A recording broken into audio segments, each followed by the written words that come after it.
फ़लस्तीनी यौम नुकबा के मौके पर भी इसराइली बमबारी और गोलाबारी का सामना कर रहे हैं। शोहदा की तादाद 35,200 तक पहुंच गई। रामला में फ़लस्तीनियों ने यौम नुकबा के हवाले से मुजाहिरा किया। मुजाहिरीन ने अपने घरों की अलामती चाबियां उठाकर वापस घरों को चलो के नारे लगाए। 1948 में इसराइली फौज ने 7.5 लाख से ज्यादा फ़लस्तीनियों को उनके घरों से बेदखल कर दिया था। इस सानहे को फ़लस्तीनियों ने नुकबा का नाम दिया है। यमनी फौज का बहरे अहमर में एक और अमरीकी जंगी जहाज पर हमला। यमनी फौज के मुताबिक अमरीकी जहाज डेस्टिनी को ड्रोन और मिसाइलों से निशाना बनाया गया। अमरीकी हुक्काम ने ताहाल हमले में होने वाले नुकसान की तफसील नहीं बताई। गजा में इसराइली फौज के हमलों के जवाब में यमनी फौज ने बहरे अहमर और खलीज अदन में इसराइली मफादात के हामिल जहाज़ों की नाकाबंदी कर रखी है।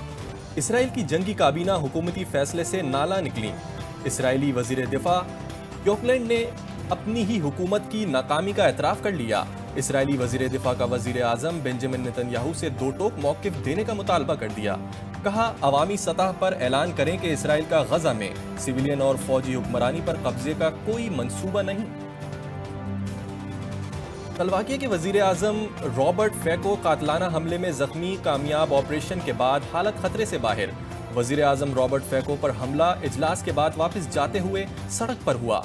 मुसल्ला शख्स ने अंधाधुंध फायरिंग की। रॉबर्ट फैको को 5 गोलियां लगीं। रूसी सदर और अमरीकी सदर की जानिब से हमले की मजम्मत। यूरोपीय कमीशन सरबराह भी वाक़े पर हैरान और परेशान।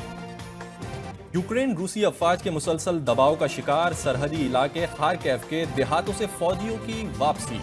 फौजियों की वापसी शदीद गोलाबारी के बाद हुई। 2 साला जंग के दौरान यूक्रेन ने पहली बार पसपाई की अलामत जाहिर की है। सदर व्लादिमीर ज़ेलेंस्की ने अपने तमाम गैर मुल्की दौरे मंसूख कर दिए। सरहदी इलाके में बड़े पैमाने पर शेलिंग की इत्तलात। महंगाई की चक्की में पिसे अवाम के लिए अच्छी खबर। हुकूमत ने पेट्रोलियम मसनूआत की कीमतों में बड़ी कमी कर दी। पेट्रोल 15 रुपये 39 पैसे फी लीटर सस्ता कर दिया गया। डीजल की कीमत में 7 रुपये 88 पैसे कमी कर दी गई। मिट्टी का तेल 9 रुपये 86 पैसे फी लीटर सस्ता। वजीर आज़म शहबाज शरीफ ने पेट्रोलियम मसनूआत की कीमतों में कमी की मंजूरी दे दी। ओगरा ने कीमतों में कमी का नोटिफिकेशन जारी कर दिया। कीमतों में कमी का इत्तलाक रात 12 बजे से हो गया। मेरी टाइम लाइन है, आज रात को शेड्यूल चेंज होना चाहिए। मैं आपके ये सारे के सारे ग्रिड, मैं आपके सारे के सारा सिस्टम टेक ओवर करूंगा, अपने सूबे की हुकूमत को दूंगा। मेरे सूबे के लोग बैठेंगे और जो बटन आपके हाथ में आया हुआ है सदा देने के लिए ऑन और ऑफ का, ये मेरे हाथ में आएगा। फिर मैं देखता हूं कि आप मुझे हक कैसे नहीं देते। वफाकी हुकूमत को 2 टोक पैगाम। आज रात तक लोड शेडिंग में कमी का अल्टीमेटम। वजीर आला खैबर पख्तूनख्वा कहते हैं, अगर रिलीफ ना मिला तो पेस्को ऑफिस जाकर बैठूंगा, तमाम ग्रिड स्टेशन और सिस्टम टेक ओवर कर लूंगा और खुद लोड शेडिंग का शेड्यूल तय करूंगा। महंगाई का नया तूफान आने को तैयार। बिजली और गैस पर सब्सिडी कम करने का मुतालबा। IMF ने डूमोर की नई फहरिस्त थमा दी। तकनीकी सतह के मुज़ाकरात में बिजली के बुनियादी टैरिफ में मरहला वार 5 से 7 रुपए फी यूनिट, गैस की कीमतों में 30% तक और पेट्रोलियम लीवी में इजाफे पर जोर।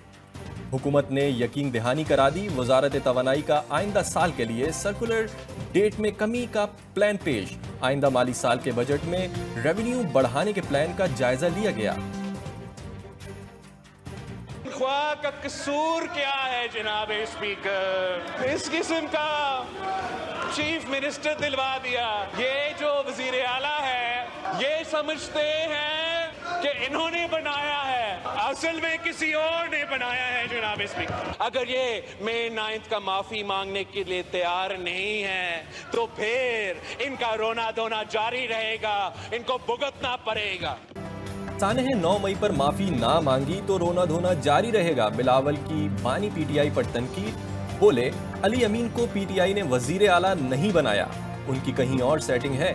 चेयरमैन पीपल्स पार्टी का वजीर आजम से गंदुम स्कैंडल के जिम्मेदारों के खिलाफ एक्शन लेने का मुतालबा। बोले, शहबाज शरीफ तलाश करें वो कौन से वुजरा और सेक्रेटरीज थे जिन्होंने गंदुम बिला जरूरत दरामद की और अब वो कौन है जो गंदुम बरामद नहीं करने दे रहे। अल्फाज बिलावल ने इस्तेमाल किए हैं, हम उनकी शदीद मजम्मत करते हैं।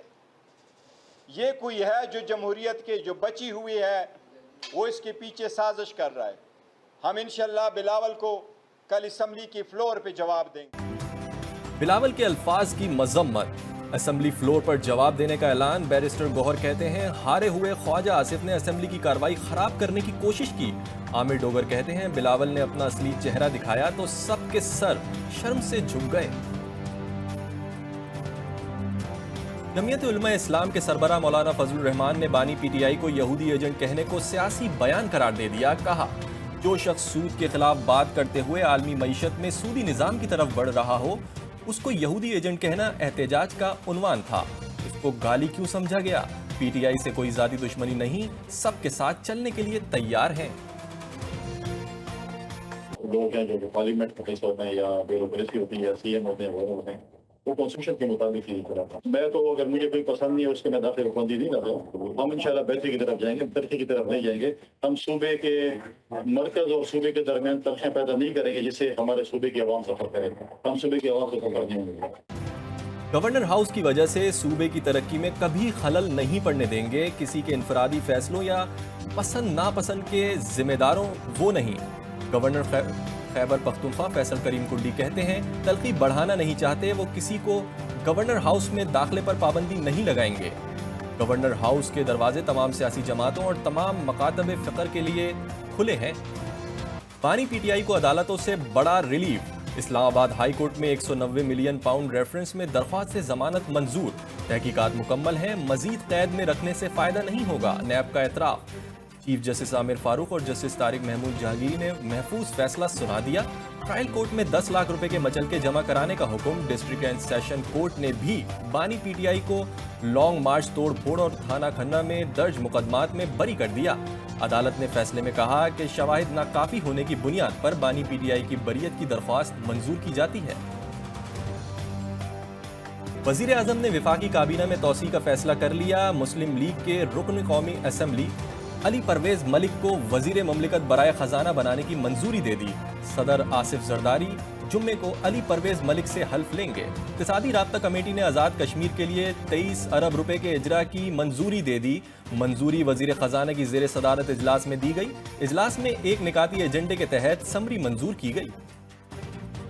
कोयटा में 2 रोज़ा पाकिस्तान लिटरेचर फेस्टिवल का आगाज। अदीब, शौरा, सहाफ़ियों और नामवर अदाकारों माहिरा खान, बुशरा अंसारी, सुहेल अहमद और अनवर मकसूद की भी शिरकत।